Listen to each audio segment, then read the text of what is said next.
Hey, so episode 2, you hopefully saw the first one. Made a stalk on a bear my first day out across the canyon. He wasn't there when I got there. Had to cross the creek, picked up a shed instead. Never saw that bear again. Went to Alaska. You've seen that hopefully. Came back with Jake, found a fresh cougar kill. Like fresh as could be, probably kicked the cougar off. Blood on the road, drag marks, tracks from a cougar, and then a wound right here. Pretty incredible stuff. When you party with bears, you'll see awesome, crazy stuff. Found a bear cub dead, probably killed by a boar. Fanticide, Google it, that's a thing. Then Jake and I made a stalk. He shot an arrow at the bear matrixed his arrow. And then the last stalk we made was on that beautiful chocolate down in the bottom. Got to 43 and change and couldn't get a shot. So 3 stalks. We suck at bow hunting. Bow hunting sucks. That's the name of the title because we think bow hunting sucks, but we love that it sucks. We want it to be hard. That's why we do this.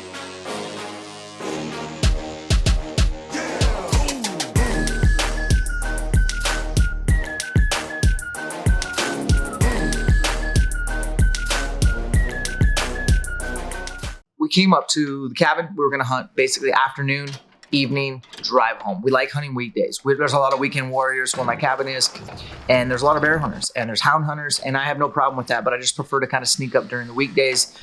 It's tough on everyone, but sacrifice and better hunting. So we also go pretty deep when we bear hunt. We don't generally hunt very close to any road. A lot of miles, a lot of hiking, covering country, and we're pretty strategic. We're very surgical about our bear hunting spots. We have primary glassing points, secondary and tertiary.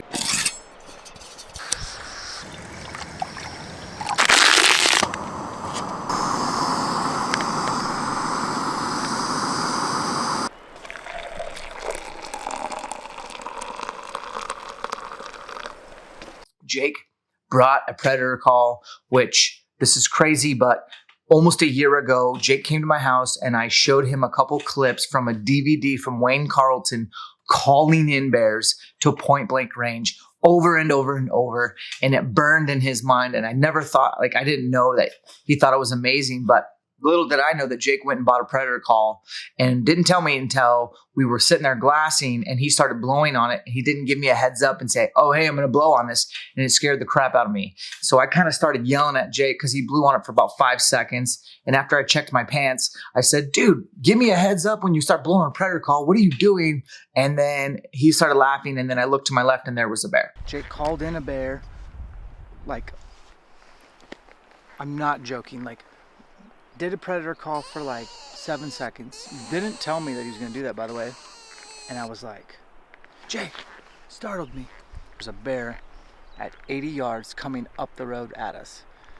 And I think the bear heard me, so he stopped. And then we got my bow off the pack, got right to that corner. And then Jake called again, and then he came closer. And I was like, oh my gosh, he's going to come right up. I set my top pin to 20. I slid up to 20. And we waited nothing, and then we peeked, and he was still there at about 70. And then the wind was in our face, but I think he just heard me originally, and so he was super sus, as the kids would say. And then he just jammed back up there, kind of opened my eyes. I know predator calls work on bears, but I just didn't know. I mean, maybe we got really lucky, but that worked unbelievably well. He literally called a bear in under 100 yards within 5 seconds. And I'm completely convinced that's all because of that predator call. Well, we moved on from there. That bear didn't close the distance. What we decided to do was go back down to our tertiary in the very last 30 minutes of daylight, which is a very niche, small drainage. We've seen 5 bears today. We've filmed. None of them. Have any bears been on camera? No.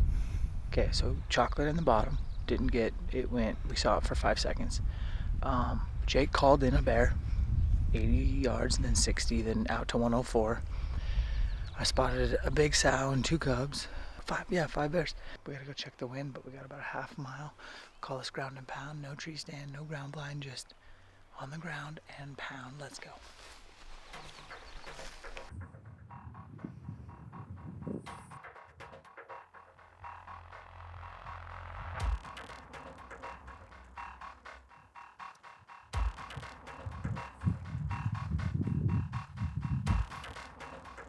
And we circled around and got the wind right, and we were walking down this old abandoned logging road with green grass and full of bear crap, and this beautiful boar, kind of a yellowy cinnamon bear. He comes off the bank right in front of us at 50 yards and starts feeding down the road. And he's going at a pretty fast pace. And I'm like, Jake, turn the camera on. Holy crap, this is happening. And I'm ranging him and we're walking and the footage is shaky because we were just literally trying to keep up with this bear. We finally round the corner and we see that he's slowed down and I'm like, all right, this is game on. And then I look past him and there's a sow. His girlfriend is 40 yards in front of him and she's feeding. I'm like, oh, this is great.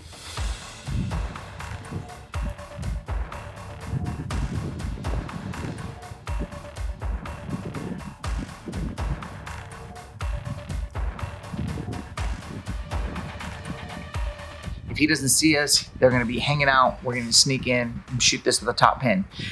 The bear just whirls its head right at us when we were at 45 yards and he had to stare down. And I knew this was now or never. So I ranged him at 45, slid to 45, came to full draw, had a piece of brush right over blocking his vitals. So I had to aim at the actual brush, but I knew the trajectory of my arrow would go over and drop in. I leveled my pin, I pulled, it broke fast and beautifully. And I'll be honest with you, as soon as the shot broke, I knew that that bear was dead.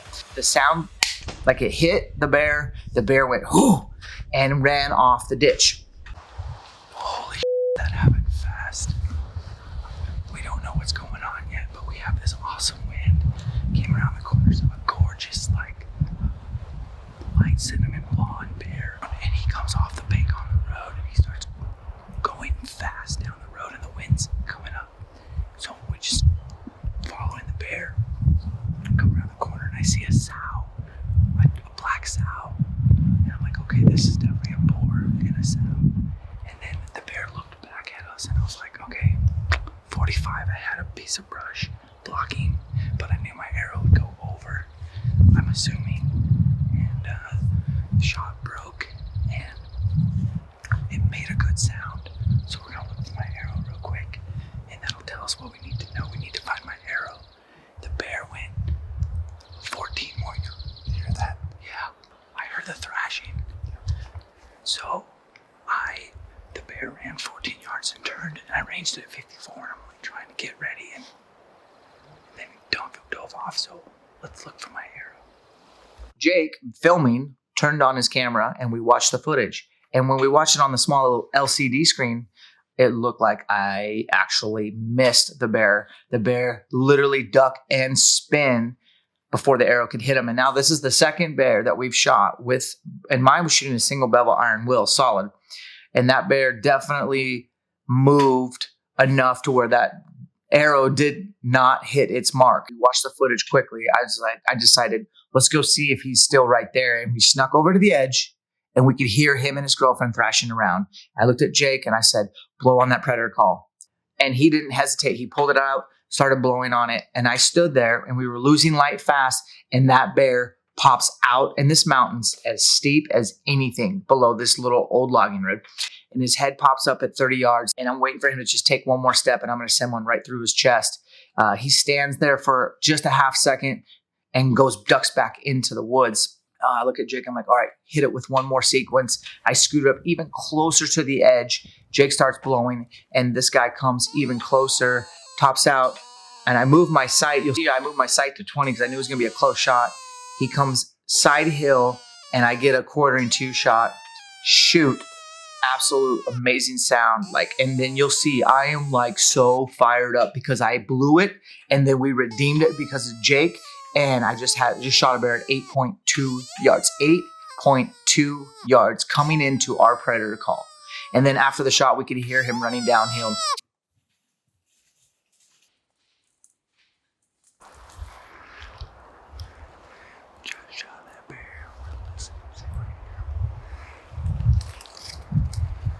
It was 1/4-2 and it was 8.2 yard shot. 8 yards. And I just shot him right now. That's 2 iron wheels. That may not be found. That's expensive. I didn't hear a death moan. I heard him go. I heard him breaking way down there. So it is so bad down there. All right, guys, just shot that bear. So I'm gonna add a waypoint. We'll call this the shot. I usually make that an arrow.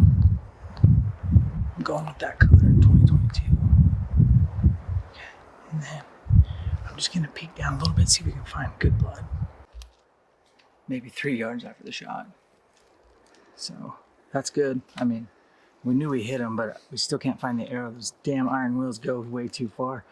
I gotta go back to my pack and get my light now that we found blood. And I mean, you showing up? Oh yeah.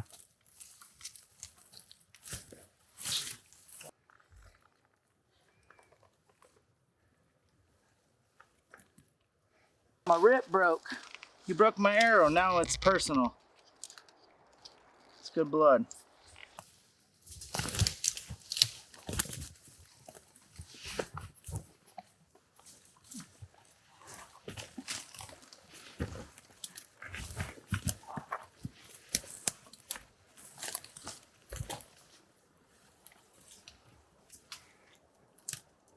Oh, joy.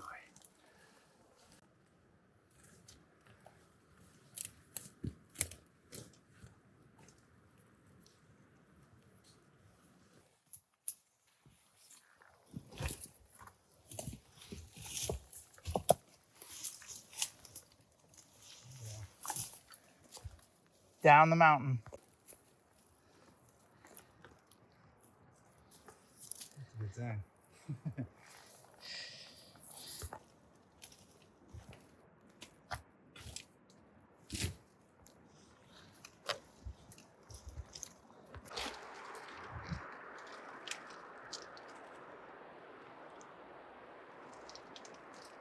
Oh boy. What's Onyx say? Uh, Oh, is that what you were looking at? no, I was just filming, but this bear paid us back, dude. With the iron wheel single bevel. That thing left an amazing blood trail. Now we're just gonna go get a couple of photos, get you guys some video of this beautiful bear, and we're gonna skin him, get the meat, and then it's gonna take us forever to get him out. We had to look for him right away because there is a rainstorm coming, so we gotta hustle. Behind the scenes, Jake, trying Not to die. off this steep ass cliffed out mountain. Guys, we did it. Oh, this is definitely the worst place a bear has ever died that I've killed. Beautiful, beautiful cinnamon boar, male, big pair of balls on him. Had a girlfriend. We just happened to catch him on a logging road, and I don't know what footage we have yet, but I remember kind of jogging after this bear. He was going downhill, and I thought he was by himself. We round the corner, and I see his girlfriend out in front, and she's feeding, so he stops and turns broadside, starts feeding, and whips his head right at me and Jake. 45-yard shot. He ducked a ton. Turns out I did get him on the first shot, but like just gave him a big old bloody haircut. So that arrow probably skipped off of him and only cut one side. After he got hit with an arrow, we were able to predator call him back to us. First time came in at 30, couldn't get a shot. And then literally 2 minutes later, I'm like, Jake, try one more time. And I moved up to the bank. You guys didn't get to see that shot, but you got to see me take that shot. And it was literally an 8-yard shot. Shot him right through the lungs with the single bevel. I definitely probably went through his shoulder with that single bevel. I think the broadhead's still in him, believe it or not. We'll find out. But the arrow, I got almost a whole arrow through him, and it broke off. He bled. Awesome blood trail. Best blood trail I've ever had on a bear.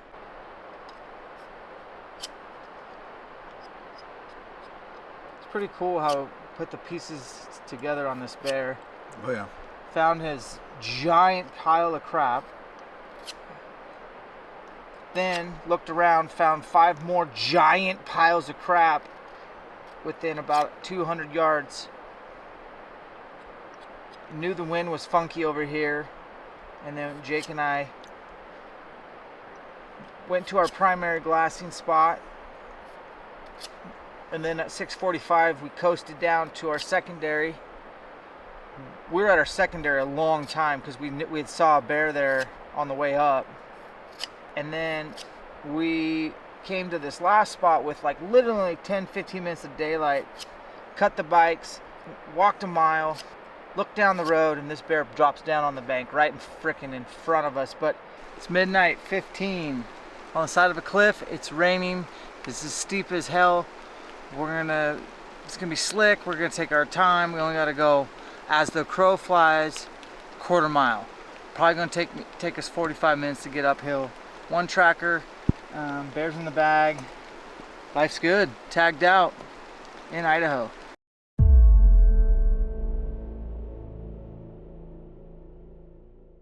If you look right here, that first shot did hit him on this first shot. We did not miss. This is the first entry hole. And then my final shot, the fatal shot, was right. So here's his shoulder blade, and my arrow went in at this angle right here. So you can see this is just an entry hole on that single bevel from Iron Will to the left. And the arrow went in at this angle. So it was like quartering to me. So the angle went like this.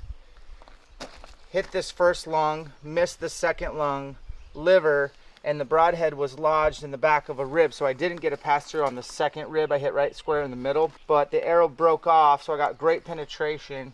And then check this out, when he was going down the mountain, and it was a cliffed out mountain, he fell and opened up his face when he fell down.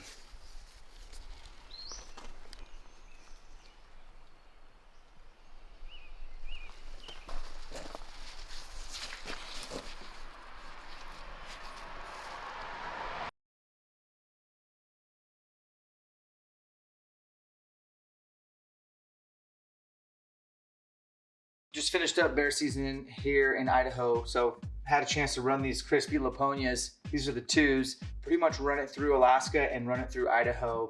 Probably have a total of somewhere around 15-20 days in the field. They don't look new, that's for sure. But I'm not talking about crispies today. But I will say, by the way, my favorite boot for stalking, spot and stalk, is the Laponias. 100% hands down, no question. I generally don't do anything without sheep feet. I was the biggest skeptic of sheep feet. But as a former strength and conditioning guy, I know that everything starts from the ground up. And with my athletes, when I was in my 20s and 30s, I trained a lot of athletes. I had them train barefoot to try to increase the structural integrity, the architecture of their feet, because we knew everything started ground up. Neuromas, plantar fasciitis, hammer toes. We're the only country in the world that has an entire aisle at the store dedicated to foot ailments. Yet there's other countries that don't even wear shoes, never have foot problems. So solution, do not let your hunt end early, or do not let that mountain get in the way of you chasing your dreams. Think about getting sheep feet. They're gonna come in the mail. You're gonna put your feet in a mold, have a partner help push your feet down, ship them back to Sheep Feet, and they're gonna send you in a couple weeks your custom inserts. Now, this is for my feet. I have a pretty high arch. I don't have a very wide toe box. When they get to your house, you'll pull out the insole of the boot, line it up, arts and crafts, cut it out, put it in your boot. I'm such a believer that I actually have 2 pairs of sheep feet so that I don't have to change them out on a couple different pairs of boots. And they're awesome. I wouldn't hunt without them. I think that it adds an additional little bit of energy transfer every step in the mountains, which adds up over an 8 to 12 hour day of chasing bugles or spot and stalking bruins. So sheep feet, we have a discount code. It is ElkShape. It takes 10% off, which is awesome. And it's a great investment in your feet, and it is worth it. I was skeptical. I am not anymore. For the month of June, if you enter the discount code ElkShape, it's going to take 20% off. June only, discount code ElkShape. Invest in yourself and keep working hard, guys, because September's coming.